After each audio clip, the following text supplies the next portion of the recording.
I'm Timothy, 38 years old, and I've been married to my wife Sarah for 6 years. She's a brilliant software engineer who makes excellent money, while I've built a thriving custom woodworking business from absolutely nothing. We own 2 properties in suburban Denver, our comfortable family home in Highlands Ranch, and a smaller investment property in Lakewood that I bought 3 years ago. My tenants, Jake and Amanda, are dream renters who pay on time and never cause trouble. But here's where my family enters the picture like a tornado through a trailer park. My parents raised 2 sons, me and my younger brother Derek, who's 35. I swear on everything holy, this man has never worked a legitimate job in his entire adult life. Since graduating from Colorado State, which my parents funded completely, he's bounced between ridiculous business ventures that always end up draining my parents' retirement savings. Meanwhile, when I wanted to start my woodworking business, did I get family support? Hell no. Dad told me it was too risky and I should find a stable job with health insurance. But when Derek announced he was an entrepreneur, suddenly it was all about nurturing his vision and believing in his potential. Derek recently got engaged to this woman Brittany, who has champagne taste on a beer budget. She's constantly posting Instagram stories of designer handbags and weekend trips to Vail, funded by God knows what since neither of them actually works. Derek claims he's between ventures, which means living off my parents' generosity while exploring new opportunities.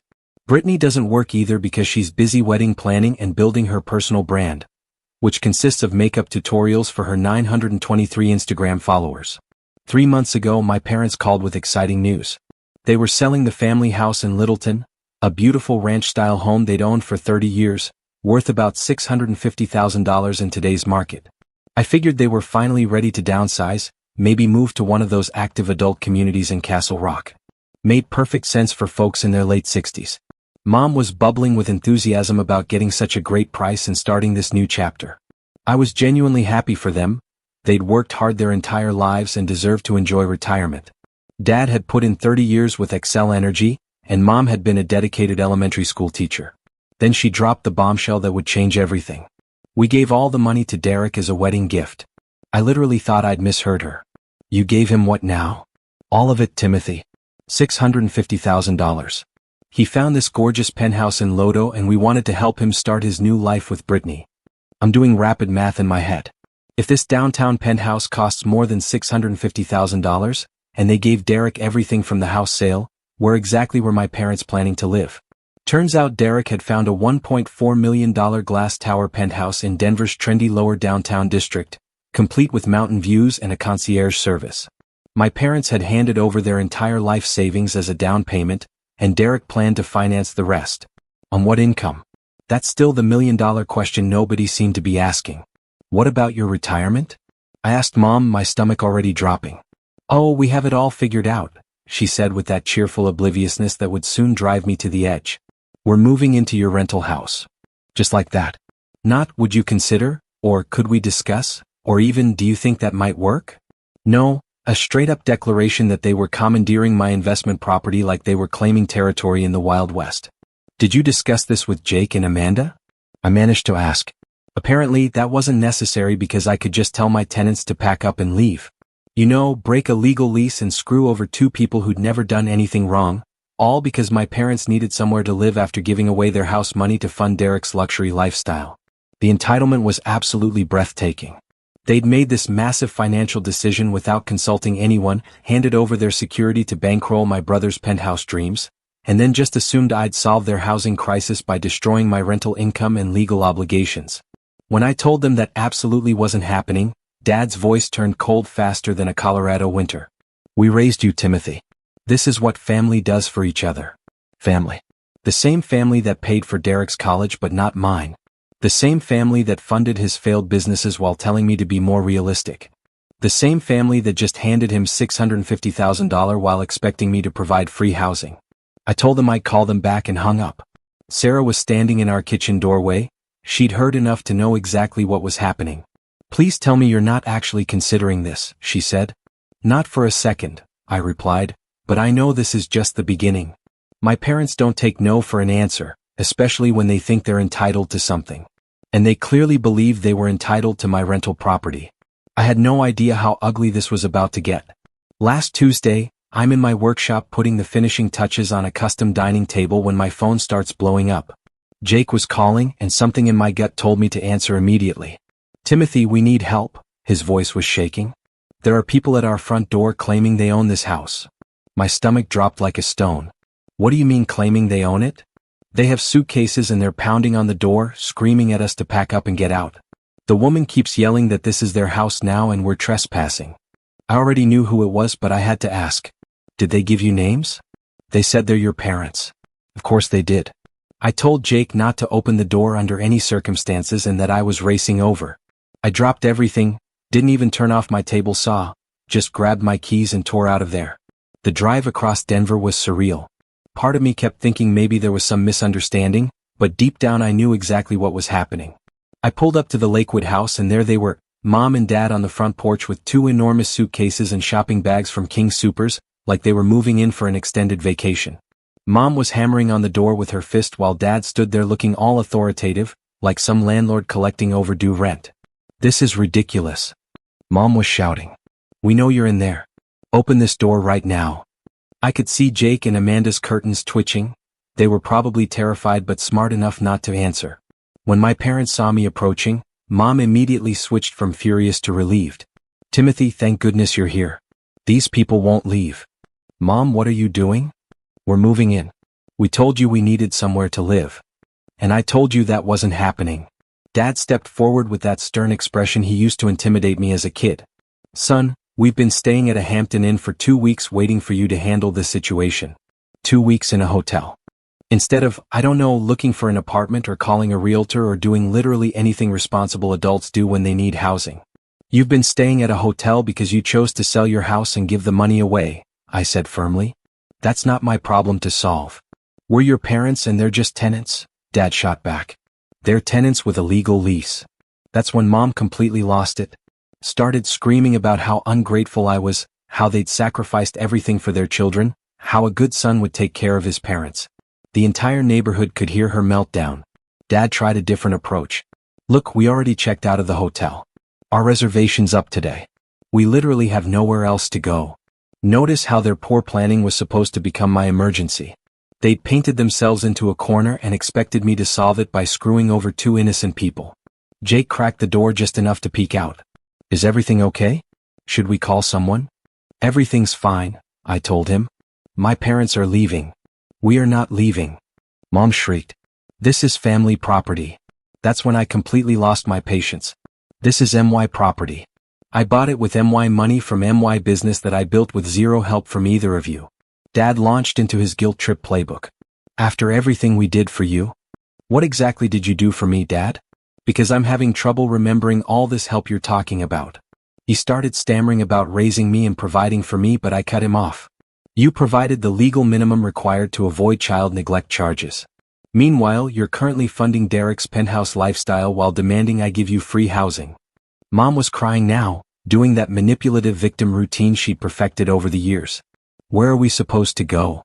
Literally anywhere that isn't my rental property. Jake spoke up again. Should I call the police? Both my parents whipped around to stare at him like he'd suggested calling in an airstrike. You wouldn't dare involve police in a family matter, Dad snarled. He absolutely would, I replied calmly. And so would I. You're trespassing. What happened next was like watching a controlled demolition of every family relationship I'd ever known. Mom started screaming about how I was choosing strangers over family, how she was ashamed to have raised such a selfish son, how my late Grandma Rose would be rolling in her grave. Dad went straight for the jugular.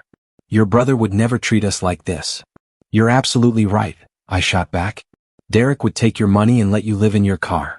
At least I'm being honest about saying no. I turned to Jake. If they're not off this property in 5 minutes, call 911. This isn't over, Dad growled as he grabbed their suitcases. They loaded everything back into their silver Honda CR-V, Mom crying the whole time about what a terrible son I was. The last thing I heard before they drove off was Dad yelling that I'd regret this. After they left, I apologized profusely to Jake and Amanda for the drama.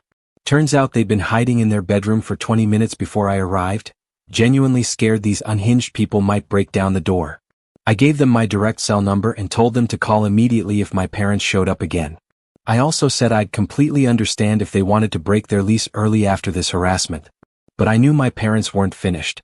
People who think they're entitled to your property don't just give up after one rejection. They escalate. The next day my phone started ringing constantly, every hour on the hour. Different numbers, different relatives, all delivering the same basic message. I was a terrible son abandoning his parents. First call came from my Aunt Patricia at 7 a.m. sharp. I'm barely conscious, coffee hasn't even finished brewing, and she's laying into me about family values and respecting your elders. Timothy, how could you do this to them? They're your parents. I tried explaining the situation, but she cut me off immediately. I don't want to hear excuses. Figure out a way to help them. Then she hung up on me. An hour later, my cousin Brandon called. Haven't talked to this guy in probably 3 years, but suddenly he's very concerned about my character. Same script. How could I abandon family? What kind of person chooses money over parents? They raised you, man. You owe them. They raised Derek too, and he's the one with their money. That's different. How is it different? Click. Another hang-up. This pattern continued all day long. By noon, I'd received 8 phone calls and probably 15 text messages. The texts were the worst part, long guilt trips about family loyalty, how my parents had sacrificed everything for their kids, how I was breaking their hearts. My phone kept buzzing every few minutes with another message from another relative who'd apparently been recruited for this harassment campaign. Here's what really got me. Not one of these people asked for my side of the story. Not one said, "Hey, what's actually happening here?" They all just accepted my parents' version of events and decided I was the villain. My cousin Stephanie sent me this long Facebook message about how my parents were living like refugees in a hotel. Where were all these concerned relatives when I was working 3 jobs to pay for college at CU Boulder? Where was the family loyalty when my parents were bankrolling Derek's failed ventures for 15 years? Every single one of these righteous family members had very strong opinions about what I should do, but somehow none of them had spare bedrooms or guest houses available. When I pointed this out to Aunt Patricia during her second guilt trip call of the day, she got all flustered. Well, we don't have the space. I don't have space either. That's why I rent it to people. You have more money. There was the real reason. Because I'd worked my ass off and built a successful business, I was obligated to solve everyone else's problems. Because I'd been responsible with my finances, I should subsidize everyone else's terrible decisions. By Wednesday I'd had enough. I sat down that night and wrote the most comprehensive email of my life. Took me about 2 hours to get it exactly right. I wanted to be clear, factual, and impossible to misinterpret. Subject line, setting the record straight, the full story. I started with a timeline. Parents sell house for $650,000. Parents give all money to Derek for penthouse down payment. Parents announce they're moving into my rental property without asking. I say no and offer to help them find appropriate housing. They refuse and demand I evict my legal tenants. Then I attach documentation, screenshots of text messages, photos of the lease agreement, even property records showing when I bought the house and how much I paid. I wanted everyone to see exactly what they were asking me to do. The email was probably 2,000 words long. I went through everything point by point, but the best part was the ending. I listed every person who had called or texted me about family duty and obligation. Then I wrote, since everyone is so concerned about my parents' housing situation, I'm sure one of you will be happy to provide them with a place to stay. After all, family helps family, right? Please let me know your move-in date for mom and dad so I can give them your address. I hit send at 11 p.m. Wednesday night to 30 people. My phone was silent Thursday morning. First time in 3 days I wasn't woken up by angry relatives. Around noon, responses started trickling in. They fell into 3 categories. People who suddenly remembered they didn't really have space after all. People who went radio silent completely. And people who doubled down and got even nastier. Uncle Robert was in category 3. Sent me this long, dramatic reply about how I was destroying the family and turning my back on the people who made me who I am. Really over-the-top stuff about dishonoring my ancestors and breaking sacred family bonds. I replied with one sentence, "What's your move-in date?" He never responded. The family Facebook group went completely silent. All those posts about duty and respect just disappeared. Funny how that works. By Friday, the harassment campaign had ended as quickly as it started. Either people realized they'd been fed a one-sided story, or they figured out I wasn't backing down. I called Derek directly Friday afternoon. He picked up on the first ring like he'd been expecting it. "Tim, what the hell did you send to everyone?" "The truth." "You got a problem with that? You're making the whole family look bad." We went back and forth for about 10 minutes. He tried every manipulation tactic. How mom and dad needed help, how I was being selfish, how family should stick together. All the same garbage I'd been hearing all week. Finally, I cut to the point. You've got their money, Derek. You figure out their housing. I hung up and waited to see what would happen next. Didn't have to wait long. The first sign something was seriously wrong came from my cousin Maria. Basically the only family member who'd stayed neutral during this whole mess, probably because she's got her own drama and doesn't have time for more. She texted me one Tuesday afternoon, "Hey, did you know Derek is having problems with his penthouse purchase?" I hadn't heard anything, but it didn't surprise me. Financing a $1.4 million place when you've never had steady employment tends to be complicated. What kind of problems? I texted back.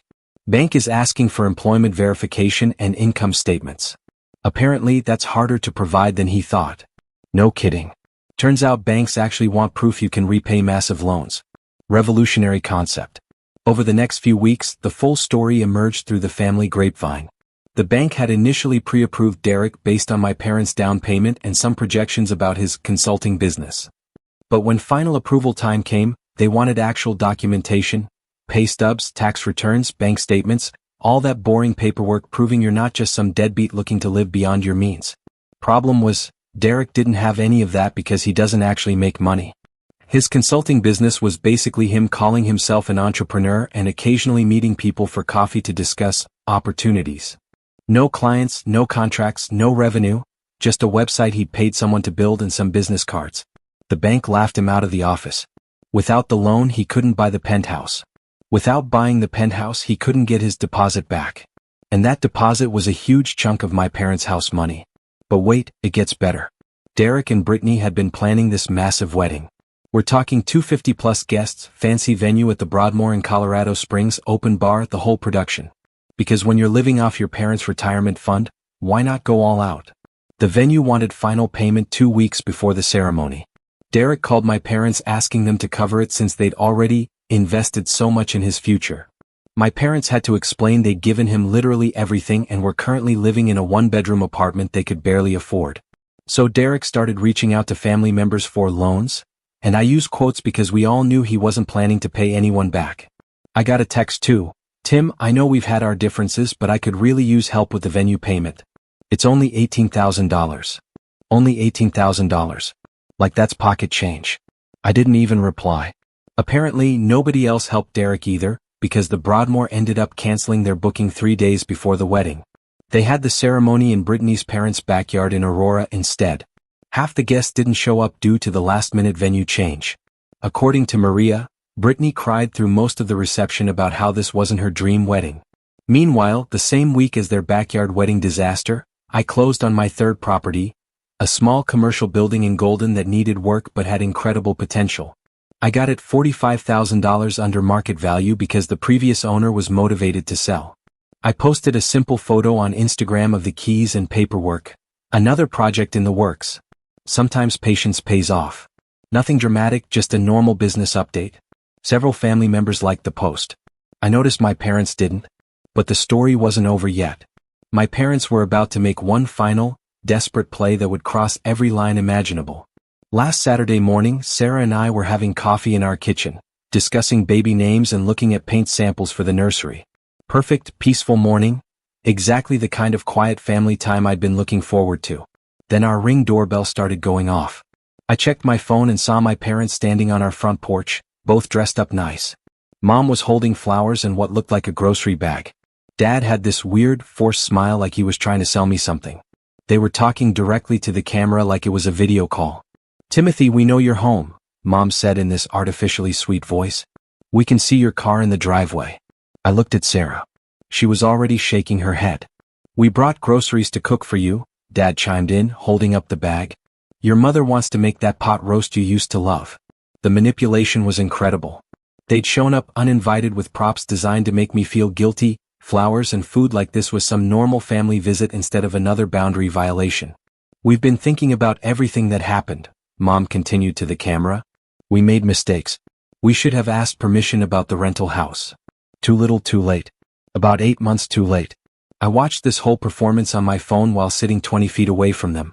After months of harassment, manipulation, and trying to destroy my business relationships, they thought they could just show up with flowers and reset everything.